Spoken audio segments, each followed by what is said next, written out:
You know, there's an old saying that two's company, but three's a crowd. I'm not really sure that applies all the time.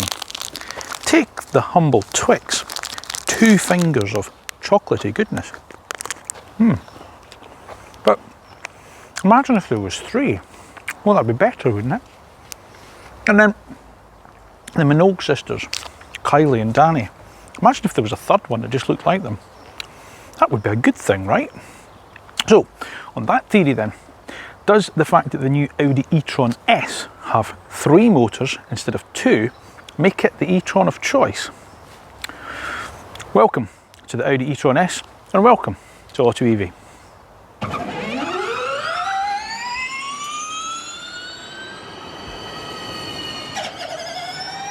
Now, before we get on to this week's road test of the new e-tron S, it is of course that time where I ask you to like the videos, subscribe to the channel, and please do press the little bell button down below. It's just down there.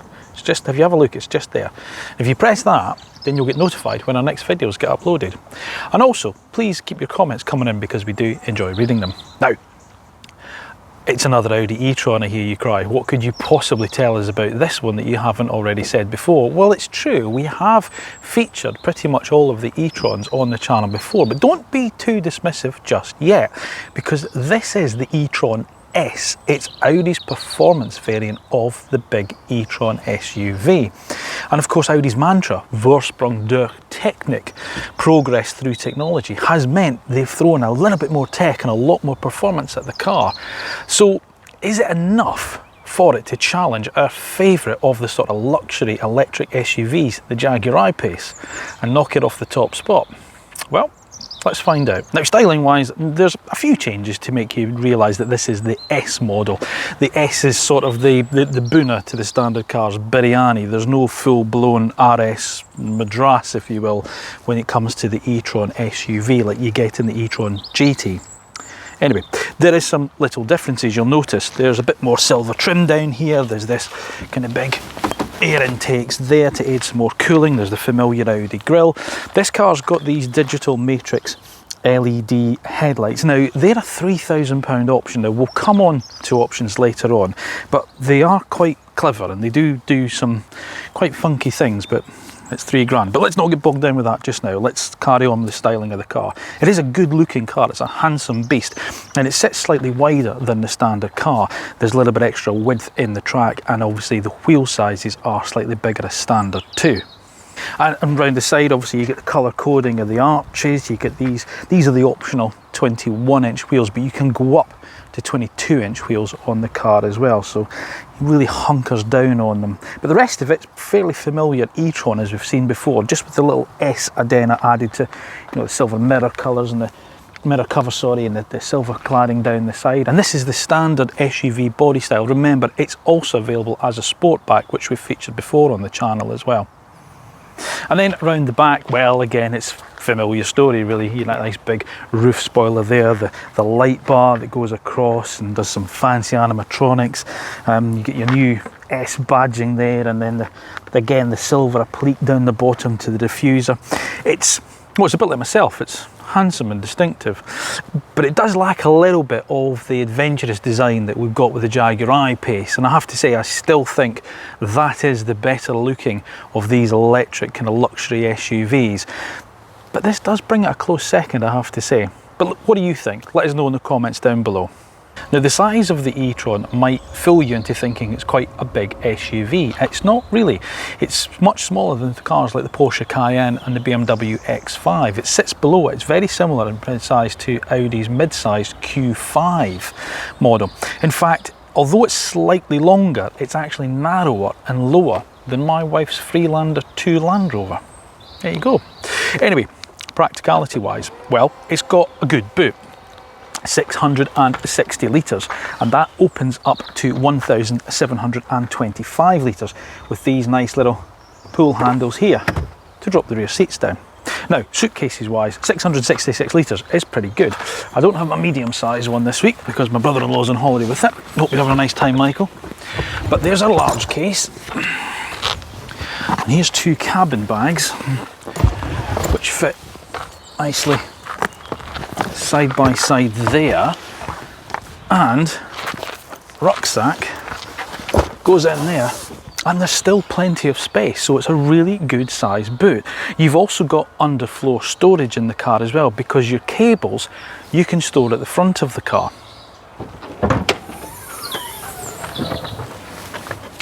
Ta-da! Cable storage.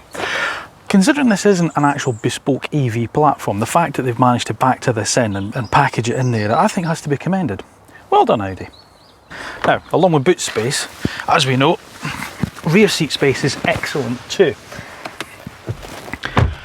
There's simply acres of room back here for anyone of any height, really.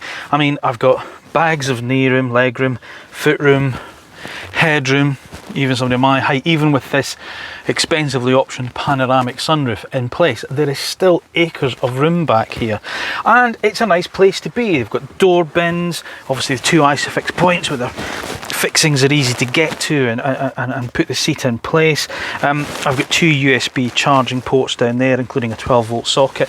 This car hasn't been optioned with the 4-zone climate control, so again, I mean, as I say, we'll get on to pricing later, but for a car of this stature and price, I'm surprised that's not standard. However, no matter.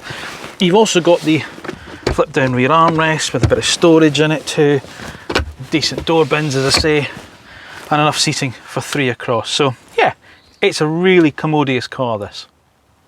Now up here, it's similar to what we've seen before from Audi with the e-trons that we've tested on the channel before. I'll put a link up to the e-trons that we've had on test before, just so you can have a little look at those videos if you like. However, let's just deal with this one at first. There's not a lot to differentiate this cabin to those ones, other than little bits of trinkets the S gets, such as these lovely sports seats and the Napa leather, which is standard, which is really nice. I've got a nice driving position. I've got a lovely steering wheel. It's got flat bottom, but it's not that silly kind of squared off wheel that the Q4 e-tron has as an option. And thankfully, there isn't the touch sensitive buttons up on the steering wheel. These are the actual physical buttons that you have to press. And again, they operate Audi's brilliant virtual cockpit, which is sensational to use. So you've got 3 screens on the car. There's no physical heating, ventilation and air conditioning controls that you do get in the e-tron GT or the Q4 e-tron, but the screen itself is big and it's easy to use down here. And of course, my little bugbear of not having haptic feedback on some cars is not the case here. You get it in the Audi, so every time you press it, you get that lovely little click and it just feels like it's a real bit of quality. Android Auto and Apple CarPlay standard in the car as well. That's your heating and ventilation controls here. This is your infotainment screen up here, which is nice and easy to use. I will say, however, I have had a couple of little quality software glitches with this week where it hasn't worked, and I've had to reboot it, and I actually had to take a trip to the Audi dealership at one stage to actually get the system back working. But I'm not going to labour on about too much of that, because we did have a similar issue with the Jaguar I-Pace. If you've watched that video, if you haven't, again, I'll put a link up there so you can see it. We had an issue with the reversing camera on the Jaguar, so I'm not going to labour the fact that Audi, we did have that issue, because all the other test cars have been absolutely fine. Going back to the actual use of it all, as I say, it's nice and straightforward to use. You've got your navigation system here, which you can then duplicate up on the cockpit, the virtual cockpit. You can alter the dials, or you can see what you want to actually see. If you don't want navigation up here, you've got your range, or maybe your media system up there you can have. Ancillary controls at the side, nice quality feel to the column stocks, the cruise control, the buttons at the side here. I've got good storage as well. The only thing I'm going to be a little bit, I don't know, this is maybe me nitpicking a little bit, because I've driven quite a few these cars now, the wireless charging pad is on a vertical down here with a clip to hold it in place, and I'm finding that really awkward to put my phone in and out of. As I say, I'm nitpicking, I appreciate that. There's plenty of storage though. I've got some cup holders in here that'll take, you know, a good size water bottle. They can fit in there. The door bins are large as well. We can fit a water bottle down in there. We've got a centre cubby box in there. You know, storage is excellent for the car. Good size glove box. The design of the dashboard is nice. I think I prefer, as I've said it before, the Mercedes, you know, the big sort of like screens up here, so there's not the kind of 3 separate ones. But the quality of this is very, very good. There's an annoying rattle from the door of this car, and it's only done 5,000 miles, but it's probably been a hard 5,000 miles. But other than that, everything feels really solid. The materials that they use is really nice. Everything's kind of squidgy plastic. It feels solid to use. You've got this nice sort of kind of weird kind of, I don't know, kind of checker plate thing up there, which is nice. There's a little S logo here. It has this weird kind of shift lever where this doesn't move, you move your finger to move it there. It's not quite as, and then press the end of it to get into park. It's not quite the little lozenge that you get on the new GT or the Q4, but otherwise there's very little to complain about of this interior. So, more motors, more power. Do we get more battery? No, it's still the 95 kilowatt hour battery that you get from a standard e-tron. But does that mean more miles? No. Audi say the car will do up to 221 miles on a full charge. Now, that is way down on what you'd expect a car with this capacity of battery to be capable of. And frankly, it's very poor and disappointing considering what even Audi themselves can achieve with a smaller capacity battery in its Q4 e-tron. You get 2 charging ports with the car, one on this side, which is the standard Type 2. You also get a CCS one, which is on the other side. And the car will take charging speeds of up to 150 kilowatts, which means you can go from 0 to 80% in just over half an hour. Topping the car up to full, well, that's going to be overnight from a 7 kilowatt home wall box. So it's out on the road that you feel the difference with the e-tron S over the standard car. Power is up 496 brake horsepower and a gargantuan 717 pound per feet of torque. But remember, that's only when it's in the sport dynamic mode to give those 8-second boosts. The power and torque is just a little bit less than that when you're running around in normal or efficiency mode. But when you need that acceleration, my goodness me, does this car just hunker down, grip and go. Audi have really done something quite clever with the motors on this car. So let me try and explain this in a sort of, well, comprehensible way. What they've done is they've taken the motor that would normally be on the back axle of the standard e-tron and they've put it on the front, because normally the front motor in the standard e-tron is quite a small motor. But what they've then done is they've put the bigger motor from the back onto the front. They've taken 2 of the front motors from the standard car and put 2 of them on the back axle of the S. So what this is effectively does is it very cleverly distributes power to each individual rear wheel, because in essence, in normal running, the e-tron is a rear wheel drive car. It's the only real rear wheel drive quattro that Audi do, if you like.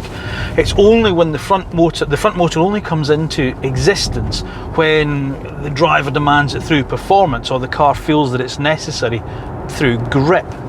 Does any of that make sense? I hope so.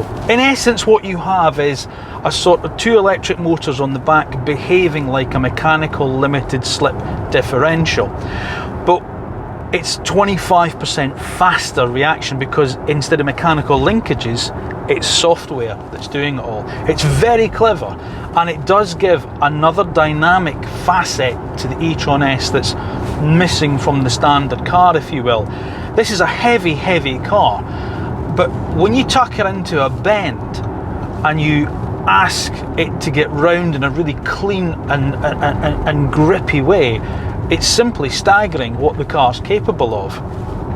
As well as that, what it also does is it uses the brakes to actually brake the inside front wheel in a bend, which means then that's tucking the nose in and the power is being pushed through. On a track, you can do some, well, quite lurid bits of oversteer in the car, but on the road, you genuinely, I think the limit of talent would be reached way before the limit of grip, which is, well, brilliant as far as I'm concerned. Where it falls apart slightly, however, is the steering. It's a typical Audi, unfortunately, which means that steering is quite numb and a bit anodyne.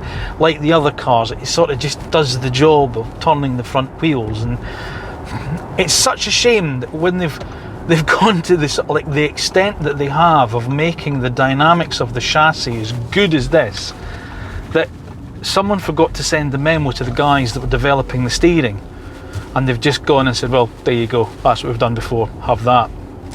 And that's the bit that lets the whole side down on the dynamics. Ah well. Brakes are good though. Brakes are nice. They've got a nice feel to them. You can adjust the retardation, the regeneration through the paddles behind the steering wheel. You can actually get it so that it's a form of like engine braking. As you're coming up to a bend, you can tap back on the paddle just to give you a little bit of braking without coming off the accelerator. And it works really, really well. The pedal feel itself is quite nice. There's a nice bit of there's a feedback as the pads bite the disc, and it's nice and easy to modulate a really smooth braking progress. The ride quality is good too, considering this car is on those 21-inch wheels. And air suspension. I have to say though that I think the Jaguar I-Pace Mercedes EQC is still slightly better, but given the extra size of the alloys that were fitted to this car, I've been quite pleasantly surprised with it. So I have to say, well done on that side of it. The rest of it, well, it's then standard e-tron, isn't it? You know, as I said before, you get a nice driving position, you get a nice wheel to hold here. There's good visibility out of the car. As I say, the controls all feel nicely weighted. Everything just works really, really well. It feels like a car that you could, a bit like the e-tron GT, it feels like a car you could literally throw your bags in the back of, throw your kids in the back and head off across Europe. You'd be stopping quite a lot though to recharge it. That's the only downside.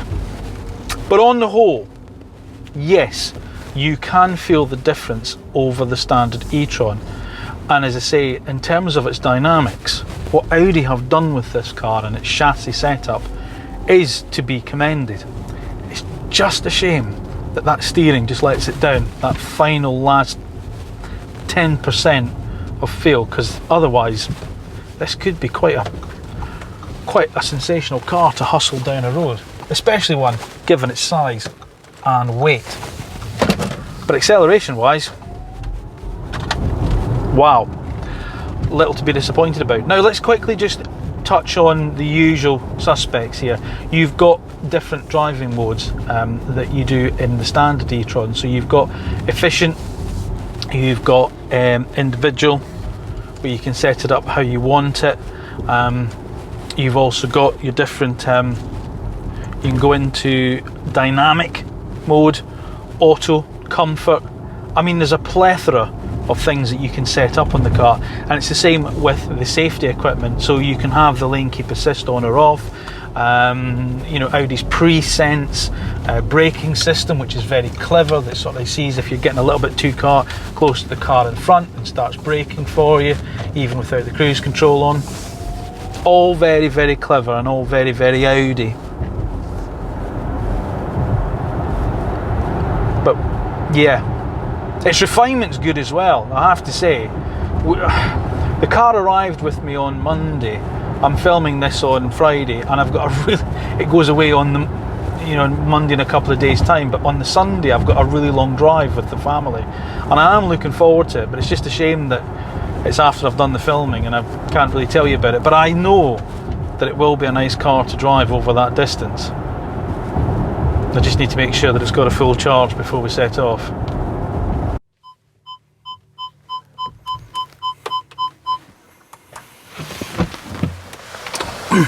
Now, the e-tron's never been, well, an inexpensive car, but even so, prepare yourself. The e-tron S starts at £86,000. The one I have here is optioned up to an eye-watering £96,000. That includes those £3,000 for those headlights. But it doesn't stop there, because you can also have a Vorsprung edition car, which is a, quite frankly, staggering £103,000 before option. Oh, And if you want it with the Sportback rear design, that's another £2,000 premium, sir. Yeah, okay. Now, competition for the e-tron S, well, as we've mentioned before, really the Jaguar I-Pace is the closest in terms of size, capability, performance. Mercedes EQC, well, yes, I suppose in some respects it's more of a competitor for the standard e-tron. Mercedes don't really offer a performance variant of the EQC as yet. But also remember there's the Tesla Model X. Now that's it's having a bit of a refresh and a midlife facelift, so that's going to come back to the UK market very, very soon. And that offers more range, more accommodation inside, and frankly, probably even more performance than that is. If you were to move away from this sort of size and go down maybe a class, then you've got to consider things like the Mustang Mach-E GT and Volvo's excellent XC40 P8 Recharge. But in moving away from SUVs altogether, then you've got the quite desirable Porsche Taycan Cross Turismo, which has a lot of questions for the Audi that remain unanswered, I think. So here's what we like and what we don't like about the Audi e-tron S. We like its quality, its overall design and design details, the chassis improvements over the standard car, and its strong performance. We don't like the rather numb steering, its ludicrously high price, and also its poor range from a 95 kilowatt-hour battery. Every time we've featured an Audi e-tron on the channel, I've always feel like I've been a bit down on it. And I don't mean to be, because I know that Audi's capable of delivering us a brilliant electric car. I mean, look at the e-tron GT, and the Q4 e-tron is evidence of that. So with the S, have they finally given us an e-tron that we can love, that we could stick our hands on hearts and say to you, the buying public, this is worthy of your cash? No. I'm afraid not. I'm really struggling with this car. You see, finally they've given it the dynamics, steering aside, that makes it worthy of the Quattro badge.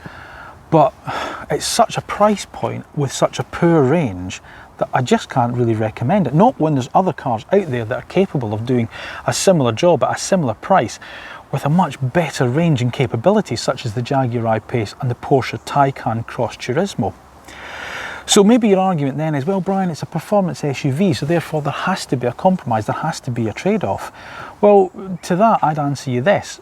Bear in mind that for £30,000 less than this car, which is in itself the cost of a Mini Electric, a Honda E or a Fiat 500e convertible, you can buy the Volvo XC40 P8 Recharge, which is capable of sprinting to 60 miles an hour as fast as the Audi, is as dynamic as the Audi, and it's still a brilliant family SUV with a better range that wears a premium badge.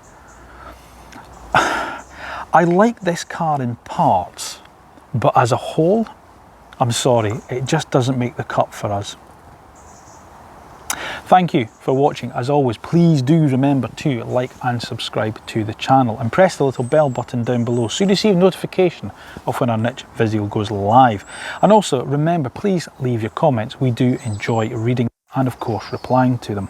And if you haven't been there, please head over now to AutoEV.co.uk, where you can read all our latest road test reviews and view our back catalogue of videos. Thanks again, we'll see you soon. So, you've watched our video. It's now my job to tell you to like and subscribe and press the little bell button to receive notification of when our next video is uploaded.